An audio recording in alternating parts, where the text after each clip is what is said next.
Hello students, welcome to my channel PM Biology. Today we are going to discuss our new point from the chapter Principles of Inheritance and Variation, and our point is Law of Dominance. We are going to discuss this point, law of dominance. So according to Mendel ने जो monohybrid cross study किया उनमें उस cross में उनको कुछ चीज़ें find out की उन्होंने, और बेस्ड ऑन दैट उन्होंने एक लॉ बनाया, that is law of dominance and law of segregation also. So these are the two laws based on the monohybrid cross. So here is the law of dominance first that we will discuss here. तो यहाँ पे law of dominance उन्होंने बनाया, that is पे इसके जो main 3 points है वो हम डिस्कस करेंगे. तो फर्स्ट पॉइंट क्या है, characters are controlled by discrete units called factors. तो इन्होंने ये बताया कि जो कैरेक्टर्स हैं ऑर्गेनिजम्स में या फिर ये पी प्लांट में उन्होंने जो स्टडी किया, तो उन्होंने बताया कि कैरेक्टर्स जो होते हैं वो कंट्रोल होते हैं फैक्टर से. तब तक जीन का कंसेप्ट उन्होंने उनको मालूम नहीं था, तो उन्होंने उसका नाम फैक्टर्स रख दिया. तो सेकेंड पॉइंट है फैक्टर्स अकर्स इन पेयर्स. जैसे कि अभी देखो फैक्टर्स अकर्स इन पेयर्स मतलब उन्होंने ऑब्वियसली क्या था, टॉलनेस का ये एक जीन था, कैपिटल टी उन्होंने बताया था और स्मॉल टी, ठीक है, ये एक ओके. तो या फिर हम कैपिटल ए लेते हैं या फिर उसी के साथ हम कैपिटल स्मॉल ए लेते हैं. तो ये जो फैक्टर्स है वो ये भी हम कैपिटल टी और दूसरा कैपिटल टी ऐसे भी हम ले सकते हैं होमोजाइगस डोमिनेंट करके, या फिर स्मॉल टी होमोजाइगस डॉर्फ, ठीक है. तो ये जो फैक्टर्स है वो क्या होते हैं, अकर्स इन पेयर्स. तो ये पेयर्स में आते हैं ऐसा उनका मानना था. फिर उन्होंने क्या बोला, in a dissimilar pair of factors the member of a pair dominates, one member of a pair dominates. तो एक मेंबर जो होगा वो डोमिनेट करेगा और दूसरा जो होगा वो रेसेसिव रहेगा, ठीक है. तो यहाँ पे हम देखते हैं कि tallness is dominant over the dwarfness. तो capital T is dominant over the small T which indicates और डिनोट्स द डॉर्फनेस. तो डॉर्फनेस क्या है, रेसेसिव दिखता है. फर्स्ट उन्होंने जो मोनोहाइब्रिड क्रॉस लिया उनको फर्स्ट फिलियल जनरेशन में टॉलनेस ही क्या दिखा, डोमिनेंट दिखा. तो जो नहीं कैरेक्टर जो नहीं एक्सप्रेस हुआ वो था रेसेसिव, वो हुआ recessive. So dwarfness was recessive in that cross. तो ये 3 उन्होंने मेन जो स्टेटमेंट्स थे उनके वो ये थे, characters are not controlled by characters are controlled by discrete units called as factors and factors that occurs in pairs. This is one, this is second. And in dissimilar pair of factors, one member of the pair dominates, which is dominant, and the other is recessive. The law of dominance is used to explain the expression of only one of the parental characters in monohybrid cross in the F1 and the expression of both in the F2. तो उन्होंने mainly क्या देखा, तो जो F1 generation था उसमें उन्होंने जो भी कैरेक्टर एक्सप्रेस हुए वो डोमिनेंट थे, और F2 में दूसरा कैरेक्टर एक्सप्रेस हुआ वो था recessive. And it also explains the proportion 3:1 which is obtained in the F2. तो F2 जनरेशन में उनको 3 जो प्लांट मिले आउट ऑफ 4, 3 प्लांट उन्हें टॉल मिले, और फर्स्ट एक जो था लास्ट वाला एक प्लांट वो डॉर्फ था. तो ये एक्सप्लेन करता है proportion 3:1 which is obtained in the F2 generation, ठीक है. तो ये लॉ ऑफ डोमिनेंस हुआ. ये बहुत ही इंपॉर्टेंट है लॉ, इसके ऊपर क्वेश्चन ज़रूर आ सकता है नीट एग्ज़ाम में, ठीक है. तो आगे कंटिन्यू करते हैं लॉ ऑफ सेग्रीगेशन के साथ. तो लॉ ऑफ सेग्रीगेशन क्या बोलता है, this law is based on the fact that alleles do not show any blending and that both the characters are recovered as such in the F2 generation, though one of these is not seen at the F1 stage. तो यहाँ पे law क्या बोलता है कि ये fact है कि अलील्स जो होते हैं वो ब्लेंडिंग शो नहीं करते. Both the characters are recover तो होते हैं, लेकिन कब होंगे? वो F2 जनरेशन में होंगे. तो एक जो कैरेक्टर है वो डोमिनेंट वाला कैरेक्टर वो F1 जनरेशन में दिखेगा, और जो रेसेसिव रहेगा वो रिज्यूम कर जाएगा सेकेंड जनरेशन में. ठीक है. दो the parents contain two alleles during gamete formation. तो गैमेट फॉर्मेशन के ड्यूरिंग गैमेट फॉर्मेशन दो एलील्स तो होते ही हैं. द फैक्टर्स और alleles of a pair segregate from each other such that gamete receives only one of the two factors. So जो segregation होता है फैक्टर्स और alleles of a pair segregate from each other such that a gamete receives only one of the two factors. Of course, a homozygous parent produces all the gametes that are similar, while a heterozygous one produces two kinds of gametes, each having one allele with equal proportion. तो heterozygous जो होगा वहाँ पे क्या होगा? Heterozygous अलील क्या होगा? एक कैपिटल टी स्मॉल टी हो सकता है, या फिर होमोजाइगस में स्मॉल टी हो सकता है, कैपिटल टी हो सकता है. लेकिन यहाँ पे ब्लेंडिंग बिल्कुल भी नहीं दिखता. यही ये लॉ ऑफ सेग्रीगेशन का एक्सप्लेनेशन है, या फिर उनका मानना है. तो यहाँ पे इनकम्प्लीट डोमिनेंस भी इन्होंने बोला था कि इनकम्प्लीट डोमिनेंस क्या था. तो ये जो दो लॉज थे, law of dominance and law of segregation, ये होने के बाद इन्होंने और एक चीज़ इन्होंने बोली कि इनकम्प्लीट डोमिनेंस इनको कुछ प्लांट्स में दिखाई दिया. तो let's see what is that incomplete dominance. When experiments on peas were repeated using other traits in other plants. तो यहाँ पे क्या लिया उन्होंने? दूसरे कुछ ट्रेट्स लिए, लाइक फ्लावर कलर उन्होंने एग्जामिन किया, स्टडी किया. It was found that sometimes the F1 had a phenotype that did not resemble either of the parent and was in between the two. ये थोड़ा सा कुछ अलग ही उनको फाइंडिंग्स उनको मिले. उन्होंने ये ऑब्ज़र्व किया कि F1 जनरेशन के फिनोटाइप में कुछ अलग सा रिज़ल्ट उनको मिला.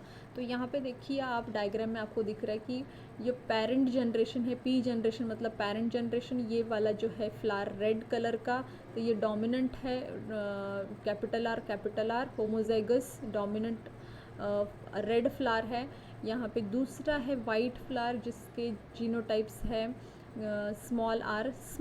ठीक है. तो ये गैमेट्स क्या बने उसके? Capital R. दोनों भी सेम है इसलिए एक ही लिया है, कैपिटल आर और वाइट स्मॉल आर. तो ये दोनों भी गैमेट्स, इसका एक ये गैमेट और इनके आर गैमेट दो अलग अलग है, लेकिन एक ही लिया है क्योंकि सेम है इसलिए अलग एक ही लिया है. ठीक है. तो ये फ्यूज़ होने के बाद क्या बनेंगे F1 जनरेशन में? Actually according to monohybrid cross उनको या फिर लॉ ऑफ सेग्रीगेशन बोलिए, लॉ ऑफ सेग्रीगेशन में भी ये बोला था कि ब्लेंडिंग नहीं होता, लेकिन यहाँ पे कुछ अलग उनको चीज़ दिखाई थी, अलग उनका ऑब्जर्वेशन था. लाइक यहाँ पे उनको पिंक कलर का फ्लावर मिला. ठीक है. F1 जनरेशन में ही got a pink flower. So what is said then? The inheritance of flower colour in the dog flower. तो ये स्नैपड्रैगन का एक प्लांट लिया था उन्होंने, is a good example to understand incomplete dominance in a cross between true breeding. क्योंकि यहाँ पे ट्रू ब्रीडिंग मतलब प्योर प्लांट्स है ये दोनों भी. तो ये true breeding, cross between true breeding red flowered capital are and true breeding white flowered plant small R. The F1 capital R small R was pink. तो F1 जनरेशन में उनको पिंक फ्लावर मिला. When the F1 was self pollinated, तो इसको क्या किया? Self pollination किया इसका. And F2 resulted in the following ratio. Capital R इस ये कितने मिले? 1 मिले उनको, रेड कम्प्लीटली रेड मिला. And two were capital R small R means pink. तो ये दूसरे दो जो प्लांट थे उनको दो फ्लावर्स उनको पिंक मिले, plants with pink flowers, and one was completely white. Here the genotype ratio. तो यहाँ पे उन्होंने चेकर बोर्ड या फिर पीनट स्क्वायर के साथ आपको एक्सप्लेन भी किया कि गैमेट्स क्या बने. यहाँ पे दोनों भी गैमेट्स लिखे हैं. कैपिटल आर फ्यूज़ होके कम्प्लीटली रेड फ्लावर यहाँ पे मिला एक, और दो जो फ्लावर्स थे कैपिटल आर स्मॉल, ये दो पिंक थे. और जो फोर्थ वन था that is white flower. Okay, so here the genotype ratio was exactly as we would expect in any Mendelian monohybrid cross. तो यहाँ पे 3:1 ही था इसका phenotypic ratio, sorry genotypic ratio.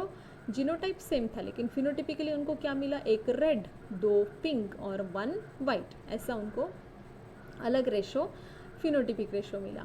ठीक है.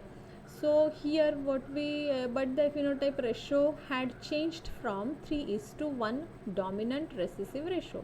What happened was that R was not completely dominant over small r. तो यहाँ पे क्या दिखा उनको कि जो R था क्या डोमिनेंट तो था लेकिन कम्प्लीटली डोमिनेंट नहीं था.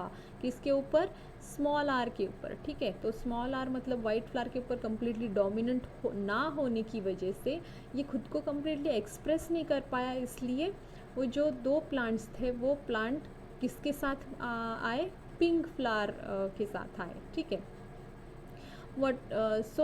It is this made it possible to distinguish capital R small r as pink from capital R red and small r white. तो इसको डिस्टिंग्विश करने में किया उन्होंने कि रेड कम्प्लीटली कैपिटल आर के साथ था और जो पिंक था उसमें उनको कैपिटल आर स्मॉल आर और वाइट वाला स्मॉल आर. यहाँ पे एक्सप्लेनेशन क्या किया था इन्होंने, explanation of the concept of dominance को यहाँ पे एक्सप्लेन कैसे किया. व्हाट एग्जैक्टली इज डोमिनेंस, तो एग्जैक्टली है क्या ये डोमिनेंस, कैसे होता है, और why are some alleles dominant and why some are recessive. To tackle these questions, we must understand what a gene does. तो जीन क्या करता है, उसका काम क्या है, वो समझना यहाँ पे important है. Every gene, as you know by now, contains the information to express a particular trait. Every gene तो यहाँ पे हर एक जीन का काम क्या होता है, कंटेन्स द इंफॉर्मेशन. वो ये इंफॉर्मेशन कैरी करता है और एक्सप्रेस करता है एक पर्टिकुलर ट्रेट को. In a diploid organism there are 2 copies of each gene. तो यहाँ पे डिप्लॉयड ऑर्गेनिज्म में क्या रहते हैं, 2 कॉपीज रहते हैं हर एक जीन के. इसलिए हम उसको क्या बोलते हैं, एलील्स बोलते हैं, as a pair of alleles.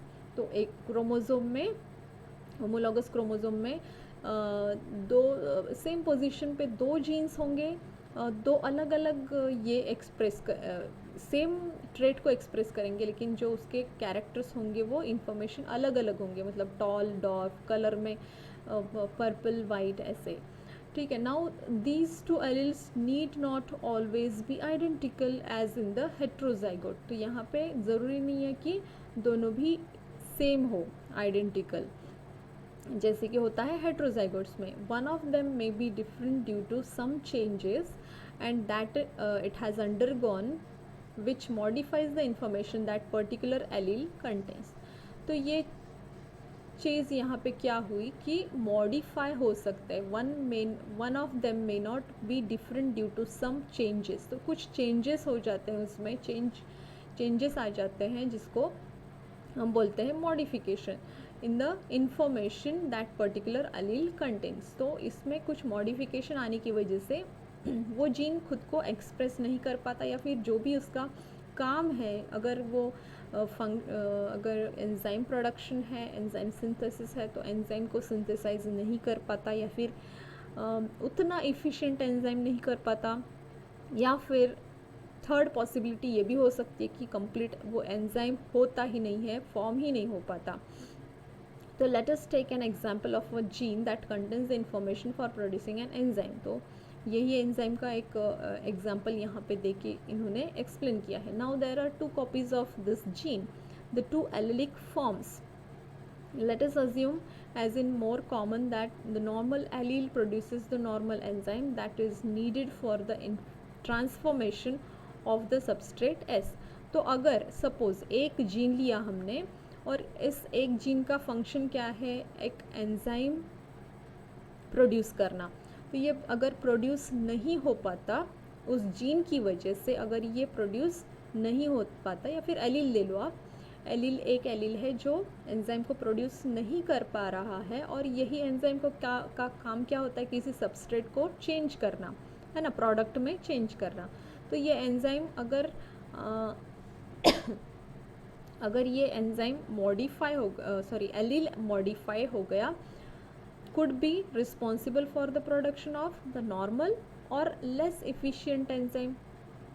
तो एक तो नॉर्मल बनाएगा, अगर मॉडिफाई नहीं हुआ, अनमॉडिफाइड है तो नॉर्मल बना देगा। अगर वो चेंज हो गया तो उसमें लेस इफिशिएंट एंजाइम हो सकता है, या फिर नॉन फंक्शनल एंजाइम का सिंथेसिस हो सकता है, या फिर कंप्लीट वो एंजाइम ही नहीं बना पाएगा। ठीक है, तो ये 2-3 पॉसिबिलिटीज़ इन्होंने यहाँ पे दी है।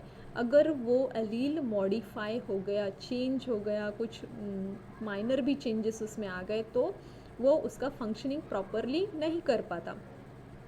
इन the first case the modified allele is equivalent to unmodified allele. तो फर्स्ट केस क्या था, see this is the first case कि नॉर्मल और less efficient enzyme. In the first case, the modified allele is equivalent to the unmodified allele, that is, it will produce the same phenotype or trait, that is, result in the transformation of the substrate S। तो एक possibility ये है कि वो normal हो सकता है, less भी efficient हुआ तो भी कुछ हद तक वो करेगा, एंजाइम को फॉर्म करेगा, सिंथेसाइज करेगा। लेकिन दूसरे और तीसरे केस में क्या होगा, नॉन फंक्शनल एंजाइम और नो एंजाइम एट ऑल। तो इस 2 केसेस में क्या हो सकता है, वो खुद को बिल्कुल भी एक्सप्रेस नहीं कर पाता, इसलिए कलर जो है वो वाइट हो जाएगा फ्लावर का। ठीक है, फ्लावर के केस में अगर पढ़ रहे हैं, अगर एंजाइम के केस में पढ़ रहे हैं तो एंजाइम वो सबस्ट्रेट को चेंज ही नहीं कर पाएगा। Such equivalent allele pairs are very common, but if the allele produces a non-functional enzyme or no enzyme, the phenotype may be affected। तो phenotype क्या होगा, obviously सेकेंड और थर्ड केस में phenotype इफेक्ट होगा। The phenotype or trait will only be dependent on the functioning of the unmodified allele।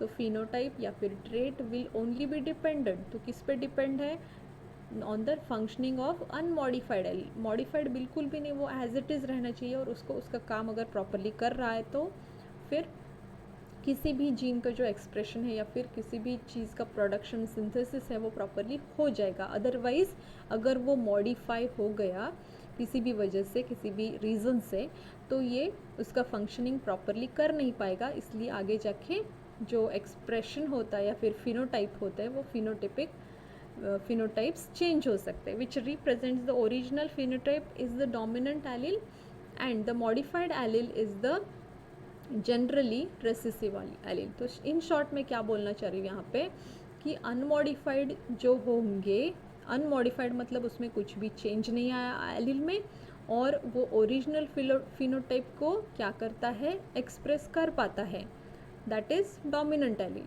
And the modified allele is generally the recessive allele. तो modify हुआ, change हुआ मतलब कि modified allele क्या करेगा फिर, generally the recessive allele, that shows the recessive allele. Hence the example above, the recessive trait is seen due to non-functional enzyme or because no enzyme is produced। तो ये explanation इन्होंने यहाँ पे दिया है। ठीक है, तो ये एक्सप्लेनेशन किस चीज़ का है, law of explanation of concept of dominance. ठीक है बच्चों, इतना क्लियर हुआ है आपको। तो अब आज की क्लास में इतना ही। नेक्स्ट क्लास में हम नेक्स्ट पॉइंट स्टडी करेंगे को डोमिनेंस का। तब तक के लिए good bye, take care, keep learning, thanks a lot.